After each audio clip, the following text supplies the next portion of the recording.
देवी भगवती के दुर्गा स्वरूप के पीछे छिपी है एक बेहद रोमांचित कर देने वाली पौराणिक कथा।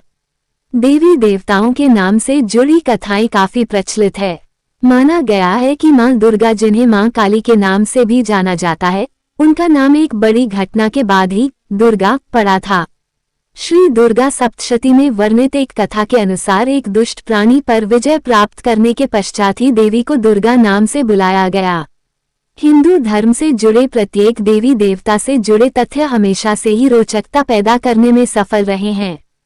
फिर वह चाहे अपने भक्तों को वरदान देने के संदर्भ में हो या फिर किसी दुष्ट प्राणी को दंड देने की बात हो, हिंदू इतिहास की कहानियां हमें पल पल अचंभित करती हैं। कहानियों के साथ ही विभिन्न देवी देवताओं के जन्म और उनके नाम से जुड़ी कथाएं भी काफी रोचक हैं। इस लेख में हम देवी भगवती के दुर्गा स्वरूप के पीछे छिपी रहस्यमय कथा के विषय में चर्चा करने जा रहे हैं। ये तब की बात है जब प्रहलाद के वंश में दुर्गम नाम का एक अति भयानक, क्रूर और पराक्रमी दैत्य पैदा हुआ। इस दैत्य के जीवन का एक ही मकसद था, सभी देवी देवताओं को पराजित कर समस्त सृष्टि पर राज करना। लेकिन जब तक महान देवता इस दुनिया में मौजूद थे, तब तक दुर्गम के लिए ये करना मुश्किल ही नहीं बल्कि नामुमकिन भी था। अपनी सूझबूझ से दुर्गम ने ये पता लगा लिया था कि जब तक देवताओं के पास महान वेदों का बल है, तब तक वह उनका कुछ बिगाड़ नहीं सकेगा। इसलिए उसने उन देवों को हड़पने की योजना बनाई। उसका मानना था कि यदि ये वेद देवताओं से दूर हो जाएंगे तो वे शक्तिहीन होकर पराजित हो जाएंगे। दुर्गम ने हिमालय पर्वत जाने का फैसला किया।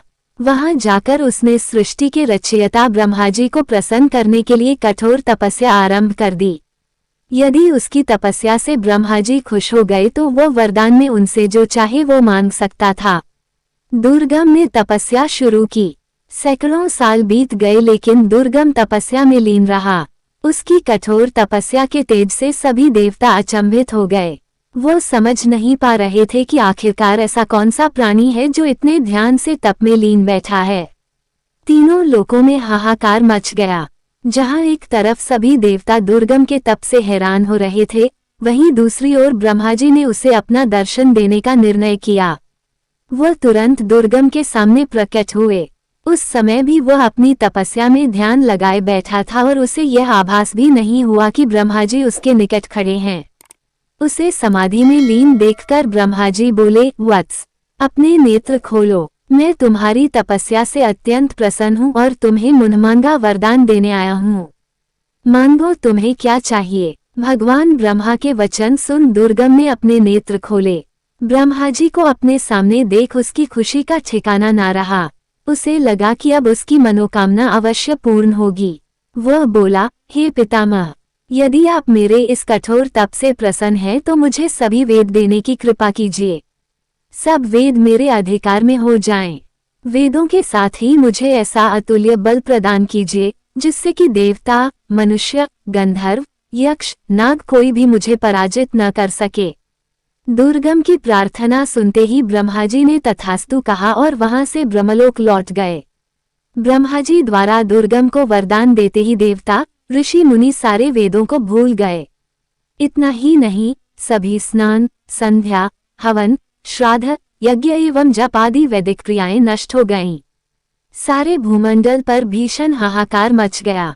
वातावरण ने भी अपना प्रकोप दिखाना आरंभ कर दिया। वर्षा बंद हो गई और पृथ्वी पर चारों ओर अकाल पड़ गया। ये देख सभी देवता अत्यंत दुखी हो गए। केवल यही उनकी चिंता का कारण नहीं था, बल्कि शक्तिहीन हो जाने की वजह से वह दैत्यों से भी पराजित हो गए। अब हर जगह दैत्यों का राज था और देवता परेशान थे। अपनी परेशानी का हल उन्हें मिल नहीं रहा था। तभी उन्होंने देवी से इस कठिनाई का समाधान मांगा। हिमालय पर उन्हें भगवती माता के साक्षात दर्शन हुए। अपने हालात से परेशान देवताओं ने माता भगवती से मदद मांगी। तब देवी ने उन्हें ये भरोसा दिया कि वे किसी भी प्रकार से सभी वेदों को दुर्गम से वापस लाएंगी और देवताओं को सौंपेगी, जिसके फलस्वरूप उन्हें उनकी शक्तियां वापस मिलेंगी। ये कहकर देवी दुर्गम को पराजित करने के लिए हिमालय से निकल पड़ी।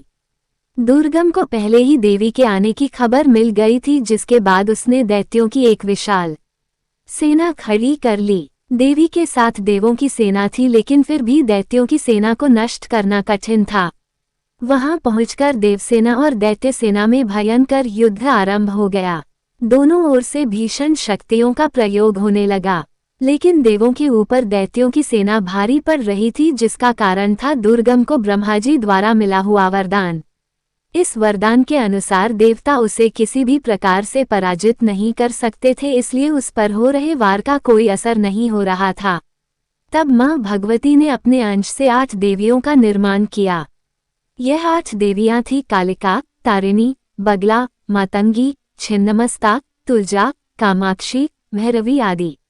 इन देवियों में माता भगवती की तरह ही अपार शक्तियां थीं, जिनसे वह दैत्यों से युद्ध करने की क्षमता रखती थीं। इन सभी देवियों को आज भी कलयुग में माना जाता है। लोग इनकी पूजा करते हैं तथा इन्हें प्रसन्न करने के लिए उपवास भी रखते हैं।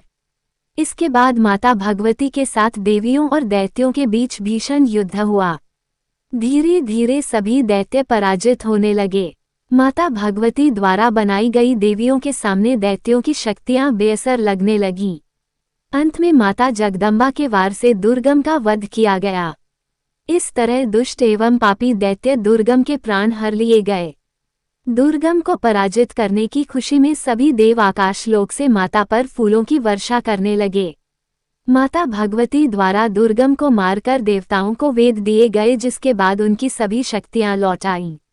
इस घटना के बाद ही दुर्गम का वध करने के कारण भगवती का नाम दुर्गा पड़ गया।